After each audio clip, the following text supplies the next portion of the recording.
Calgary Roughnecks in 2019 has certainly been, let's say, a little strange or difficult to figure out. I mean, they look good at times, and then they look not so good at times, and they can play with the top teams in the NLL, and then the weaker teams they look suspect here. And also, this win-lose pattern, they've been on that for a while there, and this is definitely a case, as we find out on the next episode of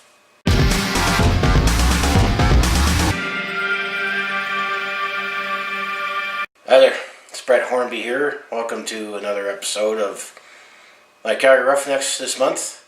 We're up to episode number 5 here.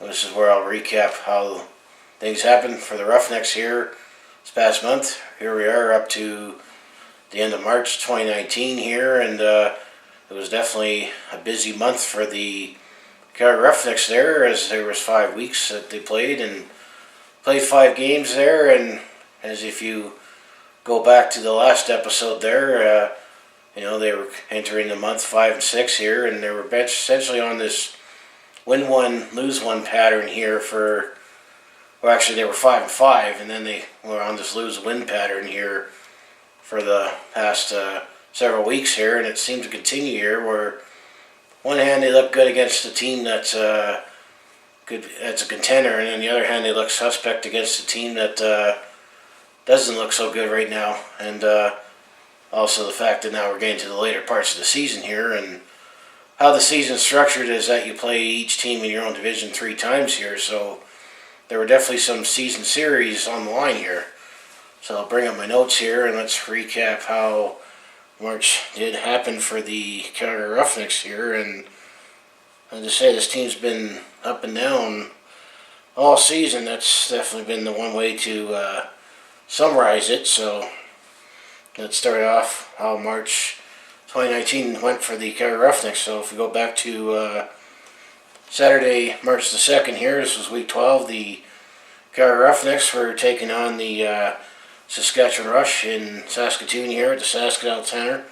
That was a 6:30 ball drop here, and if you recall last month there, the Calgary Roughnecks actually won their first ever game in Saskatchewan there, so this was a chance to potentially take the season series already here, but unfortunately the Calgary Roughnecks only had a lead once in this game, and that was the first goal of the game, scored by Tyler Pace there, and then the Rush came on strong in the first quarter by taking a 6-3 lead, including 2 goals by Ryan Keenan here, who's son of the coach Derek Keenan, and actually he is related to hockey coach Mike Keenan, the Iron Mike Keenan. So interesting tidbit there. So and then the closest that the Calgary Roughnecks got to the Saskatchewan Rush in this game was in the second quarter, where it was 8-5 when both Curtis Dixon and Dane Dobie, the 2 leading scorers for the Roughnecks,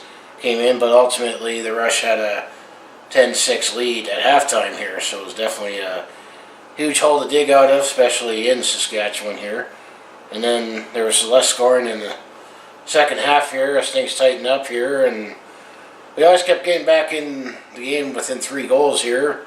I mean, Reese Dutch and Dane Dobie at one point made it 11-8 Rush here, but then we actually outscored the Rush in the third quarter 2-1 here, but eventually the Rush pulled away in the fourth quarter here by outscoring us 4-1, and eventually took this game 15-9 here. So now the season series is tied at 1-1, and there'll be a rubber match, one more game. This time the game will be in Calgary, but we'll get to that when I look ahead to the schedule here for April. And then the Rush, also outshot the Calgary Roughnecks 58-42 in this game, instead of setting up a rubber match for next month here. Leading away for the Rush here, while former Roughneck Jeff Shatler always seems to have a good game against us. Excuse me, he had 3 goals, 4 assists there. Ben McIntosh had a goal and 5 assists for the Rush here, and Ryan Church, he had 2 goals and 3 assists there. That's who stood out for the Rush attack there.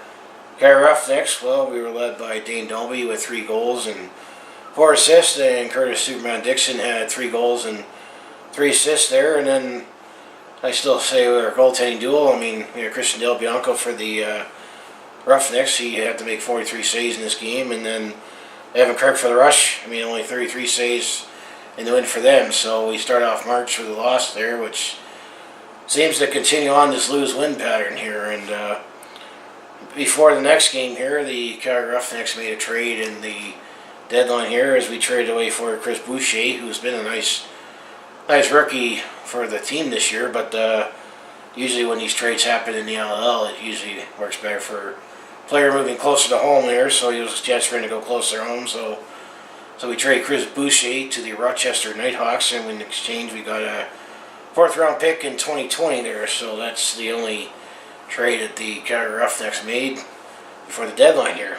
And also the fact that we were also getting a little healthier there, so it was just a matter of maximizing an asset here. So the next game, it was on Saturday, March 9th, Week 13 action. The Calgary Roughnecks were finally back at home here at the Scotiabank Saddledome at 7 p.m. ball drop, and we took on the Toronto Rock here, and we were anticipating this was going to be a tough game coming in here, as the Toronto Rock in the Eastern Division is one of the top teams in the league, and this definitely did live up to the billing of being a tougher game here, but we actually seemed to show up here, finally being back at home after 5 weeks here. I mean, Christian Del Bianco definitely was huge for the Calgary Roughnecks here early. I mean, Calgary Roughnecks had some time goals early, and then actually was up 4-1 after the first quarter there, but I felt, being at that game, that the Toronto Rock definitely had a little jump on us early, but thankfully Christian Del Bianco was huge for us there early, so we can get into the game here. And then Calgary was up really low and got 2 of his 3 goals in the second quarter there. So at halftime it was actually 8-3 for the Calgary Roughnecks against Toronto Rock here, and is one of the top teams in the league right now in the NLL. Third quarter, the Calgary Roughnecks continued their balanced offensive attack there, and after 3 quarters there, we enjoyed a 12-6 lead here. And then the Rock and the Roughnecks in the 4th quarter traded 3 goals each, so just like last week's game, this week it was a 59 game, but this time the Calgary Roughnecks were winners in that one, continuing their lose-win pattern here. So who led the way for the Calgary Roughnecks here? Well, Reese Dutch. I mean, he's been a nice pickup from the Vancouver franchise. He had 4 goals and 2 assists, as well a couple hat tricks for Riley Lowen, who had 3 goals, 2 assists, and Tyler Pace, who had 3 goals and an assist there. Dayton Dobie chipped in with just a goal and 6 assists, and Curtis Superman Dixon, he had 8 assists there. So this is one of those games where, you know, you think, well, we had a balanced offensive attack against one of the top teams in the league there. How come we don't have better results in the stands here? Because I mean, usually it seems like if you shut down Dayton Dobie and Curtis Superman Dixon there, you almost have a better chance of beating the Calgary Roughnecks here. But this was definitely a balanced attack for the Roughnecks in this game here. And then the only guy who can pick out that stood up for the Toronto Rock here was Dan Lintner, who had a hat trick himself with 3 goals there. And I said Christian Del Bianco was strong in the game. He had 46 saves, while Nick Rose to the Rock had 44. He faced 44 shots and only saved 29 here.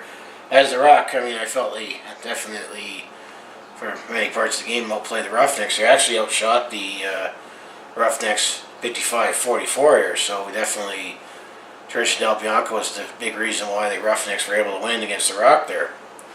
So that was Week 13, Saturday, March 9th. So the next week, Saturday, March 16th, Week 14, this was the big St. Patrick's Day party here. And you would think, you know, hopefully the pattern doesn't continue here, but it actually does here. I mean, we taken on the Colorado Mammoth here. It was a 7 p.m. ball drop at the Scotiabank Saddledome here, and this was a rubber match game, meaning that for the 3rd game of the season here, both teams split back in Colorado in January there, where the Roughnecks won the 1st game, and then the Mammoth won the 2nd game here. So this was for the season series here, but the Mammoth are also one of the bottom teams in the league here, and we seem to struggle with the Colorado Mammoth here. I mean, the Roughnecks did actually had a strong start here in the first quarter here, as they were up 4-1 for the first quarter there. So the Roughnecks had a good start there, and then the Colorado Mammoth came back in the second half. They had a 4-1 run themselves here. So after when the Roughnecks were up 4-1 out of the first quarter here, second quarter the Colorado Mammoth had a 4-1 run themselves. So it was tied up at 5-5 at halftime here. So we figured it was going to be a tight defensive battle here. As if you look back at those Colorado games, it was a fairly tight, close game where goaltending duel was definitely expected between Christian Del Bianco and Dylan Ward there. His name slipped my mind there. So yeah, it was 5-5 at halftime there. But then in the third quarter here, Colorado continues their strong play, and they started taking a little bit of the lead here, as it was 8-6 for the Colorado Mammoth going in the fourth quarter here. And the Roughnecks did actually fight back a couple times this game, as they did tie it up at one point to make it an 8-8 game. And then another time, the Calgary Roughnecks got in within one goal there, so they were down 10-9 there. But then in the last minute there, Colorado sealed it with a backbreaker goal to make it 11-9, and that was the final score. It was 11-9 there, as Colorado was able to use the shot clock to run out the clock there. So the Roughnecks definitely lost a tough one there after they had a good start there and had a bad second quarter there, and then Colorado was just able to pull out in the second half there. So they took the season series on the Roughnecks 2-1 here. So Colorado was led with Kyle Killen, who had three goals and 2 assists there. Ryan Lee had 3 goals and assists there, and Eli McLaughlin also posted 2 goals and 3 assists. I mean, these are the 3 players that definitely stood out and sunk the Roughnecks here. The Roughnecks were led by, there were 2-goal games by Hurst Dixon, Dan Taylor and Dave Dolby each had 2 goals and assists. Riley Lowen also chipped in with a goal and 4 assists, and Tyler Bass had 3 assists here. And I mean, this matchup was like the previous ones, where Dylan Ward for the Colorado Mammoth and Christian Del Bianco for the Roughnecks here had a goaltending duel here. Mammoth just outshot the Roughnecks 46-44 in this game, and both goalies made 35 saves respectively there. So at this point, this dropped Calgary to 6-7 on the season, 3-3 at home, and 3-4 on the road there. So, but this game did feature actually a couple milestones here, as Dane Dolby in the game scored his 400th goal. Zach Currier won his 900th faceoff win, and one of the reasons why the Chris Boucher trade happened was that Curtis Manning got back into the lineup after an injury there, so he made his first appearance of the 2019 NL season there, and said the Calgary Roughnecks were wearing their special Celtic uniforms that game, but there was no luck of the Irish there on the eve of St. Patrick's Day. So the next week, on Saturday, March the 23rd, Week 15 action, Calgary goes up to New York here in Rochester to take on the Rochester Nighthawks at the Coors and Connors and Ferris Field at the Blue Cross Arena. It was a 5:30 p.m. Ball drop here, and with this being an Eastern Divisional team, this was the only matchup that between the Roughnecks and the Nighthawks this year. And how I could say this game is it was a so-so first half overall. I mean, no one really pulled away here, but I think the Roughnecks looked a little flat here.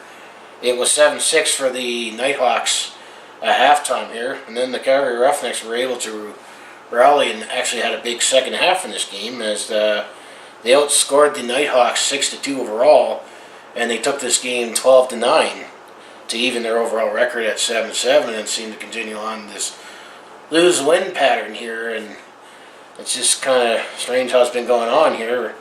I know at the start of the year there we lost the first game, and then we won 3 in a row, and then we lost 3 in a row, and then it's kind of been lose-win up to this point here. And I'd say this pattern's continued here. The Calgary Roughnecks were led by the usual suspects here, as Curtis Superman Dixon. He was in almost all goals here. He had 5 goals and 4 assists here. Dane Dolby had 3 goals and 3 assists there. Zach Curry was the only other multi-point Roughneck with a goal and assist there. Rochester Nighthawks, they were led by Kyle Jackson. He had 3 goals and 1 assist there. And remember earlier where I mentioned that Chris Boucher got traded to the Rochester Nighthawks, so he played this was the first time he faced his former team here and picked up an assist there. So Chris Boucher, closer to home, got to play against his former mates for the first time. And how this game worked out is that the Rochester Nighthawks actually outshot the Calgary Hitmen, or Calgary Roughnecks, sorry, 57-41 here. So the Roughnecks seemed to allow a lot of shots here. I think the Christian Del Bianco was huge with 48 saves there, and then Angus Goodleaf won a name for a goalie. He only had 29 saves in the Nighthawks here, so that was Week 15 action here. And then the last game of March here was Week 16, Saturday, March the 30th. The Calgary Roughnecks were back at home at Scotiabank Saddledome. 7 p.m. ball drop to take on the expansion team San Diego Seals here. And once again, this was a chance to take the season series here as the home teams have split, where the Calgary Roughnecks beat the Seals back at home late December there, but then the Seals got us at home got us in the road there.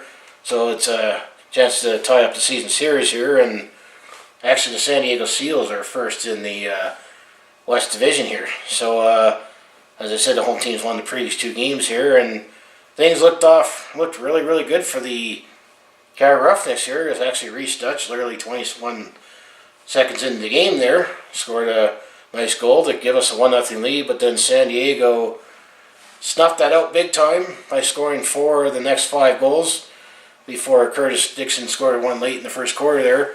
So it was a 4-3 game after the first quarter there, and if you base it on how the other 2 games went, it was actually fairly low scoring. But the one thing that stayed consistent here from the previous 2 matchups was the aggressiveness, because the San Diego Seals definitely play a much more aggressive team than all the teams that I've seen. I think the Seals are definitely the most aggressive team in terms of hitting and how aggressive they are on defense there. And then after the first quarter, things just slowly eroded. Wind blowing in the desert there, eroding away sand. That's kind of the best way to describe it for the Roughnecks here. Is things eroded away afterwards. That's as close as we ever got to the Seals at the first quarter there. As all game, San Diego was aggressive, found open plays to score goals. And then the second quarter there, the Seals outscored the Roughnecks 5-2 there, so they took a 9-5 lead at halftime there. And then the second half just was more Seals attack here as they continued their dominance in the second half. They outscored Calgary 7-4 overall. So ultimately we lost this game 16-9 here, so the pattern continues here. San Diego Seals had definitely big games from several players here, but Kyle Buchanan had 4 goals and 4 assists here. Casey Jackson had 4 goals and 1 assist, as well as Dan Dawson, Garrett Billings. They each had 2 goals and 6 assists there for the San Diego Seals, and then Austin Stats had 2 goals and 4 assists there. So definitely a lot of offense from the Seals there, from various sources there, and they were definitely a sore spot there for the Calgary Roughnecks this game. And also the Seals had a lot of posts in this game too, so I figured there could have been 20 goals up on the board there against us. So definitely wasn't a good game for the Roughnecks overall here. Calgary was led by the usual suspects, as Curtis Dixon. He had 3 goals, 2 assists there. He only won with the hat trick, and actually those 5 points that he got in this game here gives him 700 on his NLL career with the Calgary Roughnecks. Dane Dolby, he had 2 goals and 2 assists there, and Reese Dutch chipped in with the opening goal and 3 assists there. And despite there was a lot more offense this game, I still think Christian Del Bianco definitely could have made this thing not as bad as it could have been here. And it was the other duel with current Roughneck Christian Del Bianco and former Roughneck Frankie Siliano, as you remember. He was claimed in the expansion draft as Christian Del Bianco.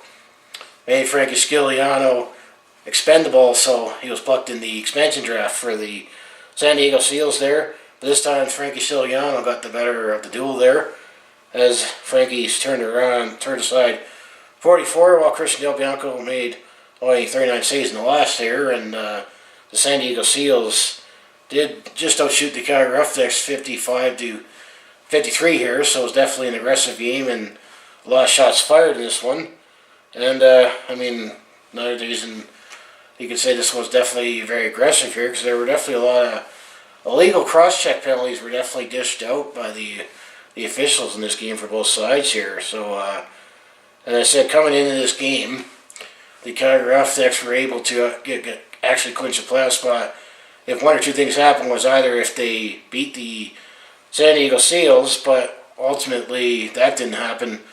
But they were able to still clinch a playoff spot because the Saskatchewan Rush beat the Vancouver Warriors there, so the Calgary Roughnecks did clinch a playoff spot via the out-of-town scoreboard here. So the Roughnecks are in the playoffs. Well, you got 8 out of 11 teams will make the playoffs this year, so we're in the playoffs here, and we have a couple more games to go here. So after 15 games here in the NLL regular season here, the Calgary Roughnecks are 7-8 overall, which actually puts us third in the Western Division here, and we're 3-4 at home and 4-4 on the road here. And the only injury that we can report for the Calgary Roughnecks here is Jesse King, a lower body injury, but we haven't seen much of him this season. So I'll bring up the NLL website here to just go over a couple player stats and where everything is at the standings here. So when it comes to player stats here, when it comes to goals here, well, Dane Dobie's actually second in the league at goals with 35 here, and then Christian Del Bianco is actually first in the league in saves with 598, and actually Dane Dobie, he's the league's leading scorer with 88 points here. And then when it comes to assists here, Dane Dobie's third in the league with 53 saves here. So when it comes to team stats here, goals for here, the Calgary Roughnecks are fifth in the league at 162 goals for. And then when it comes to goals against here, the Calgary Roughnecks are they actually are fourth in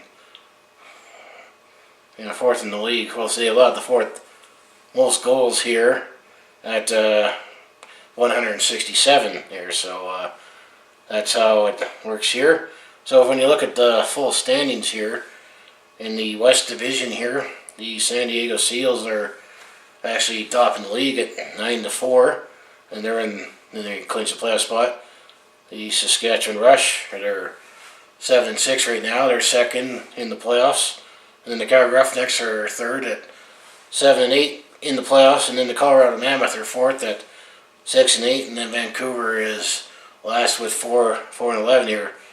Top four teams will make the playoffs here, and then it goes 1-4, 2-3 for playoffs here in the semifinals. So if this were to be the case right now, we would be playing the Saskatchewan Rush in Saskatchewan for the playoffs here. So if you look at the East Division here, well, the Buffalo Bandits are the top team in the league at 12-3, and they're in the playoffs. And then the Georgia Swarm, they're second place in the playoffs at 11-4. And then the Toronto Rock are actually, they slipped a little bit recently, but they're 9-5, and they're in the playoffs here. And then the New England Black Wolves are in fourth place at 7-6, but they're not in the playoffs yet. But they're comfortably, I think they're going to get in, because the Philadelphia Wings are 3-11 at fifth place, and the last place the Rochester Nighthawks are 2-11 here. So I'm pretty sure I'm going to say the New England Black Wolves in the East Division and the Colorado Mammoth are still in pretty good shape to get those final playoff spots in the NLL here. So that's my quick statistical story and standing story here. We got obviously one more regular season episode to go for episode 6 here. As we'll look ahead to the schedule here, is that on Saturday April the 6th, week 17, the Calgary Roughnecks go on the road here to Philadelphia here at the Wells Fargo Center. This will be a 10 a.m. ball drop here. It'll be noon in Philadelphia here, as they'll take on the Philadelphia Wings, the reincarnation of the franchise here, because this is the second time the Philadelphia is in the NLL here, so they're going to be facing the new Philadelphia Wings here. And then make note here, the next game, this will be the next game at home here, is now on Friday, April the 12th here. This is week 18 action. The Calgary Roughnecks go home to take on the Georgia Swarm.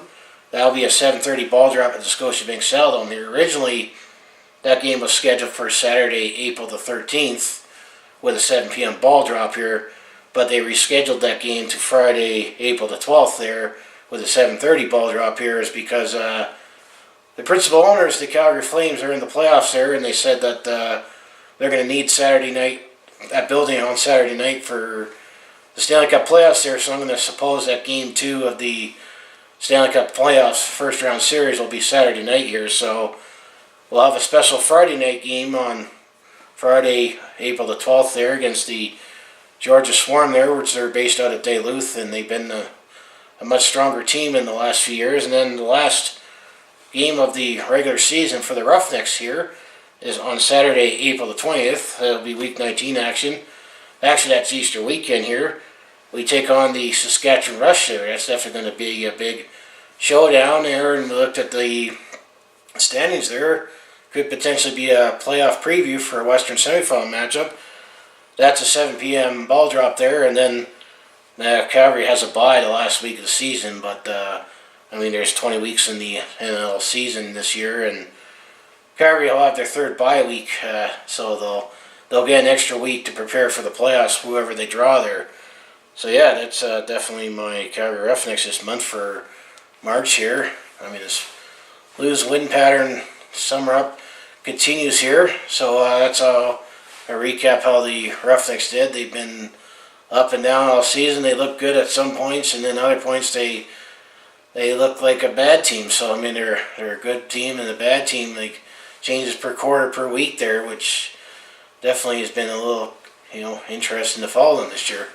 So anyway, I mean, if you enjoy everything I do on my YouTube channel with all my sports recaps here, just make sure you hit like, subscribe, and hopefully you're following along with my Hitmen and Calgary Flames recap series, as both of those teams are, going to the playoffs, or the Hitmen are in the playoffs right now, and the Flames are about to go into the playoffs right now, and Flames, I mean, all season have looked like they're potential Stanley Cup contenders here, and if you follow along with my Calgary Stampeders this month, we have the Grey Cup here, so right now it's a pretty good time to be a Calgary sports fan and recap, the Calgary sports here for you. So, and also if you follow along with my other projects here, with my personal vlogs and my attempt at comedy there, I think I'm going to probably won't get back into making those videos until the hockey season starts wrapping up. Depends how long the playoffs go, and I mean, once I get into the summer there, I mean, I got my